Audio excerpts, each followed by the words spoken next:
അക്ഷരസ്നേഹികളെ ഒത്തൊരുമിച്ചിടാം, അറിവിൻ പൊൻദീപമൊന്നായി തെളിയിക്കാം, വായിച്ചു വളർന്നിടാം, അറിവുകൾ നേടിടാം.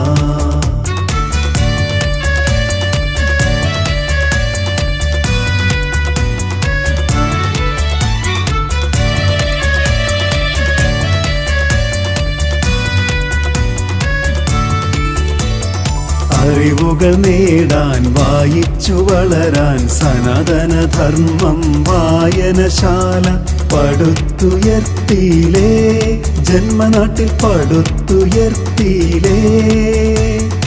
അറിവുകൾ നേടാൻ വായിച്ചു വളരാൻ സനാതനധർമ്മം വായനശാല പടുത്തുയർത്തിയിലേ,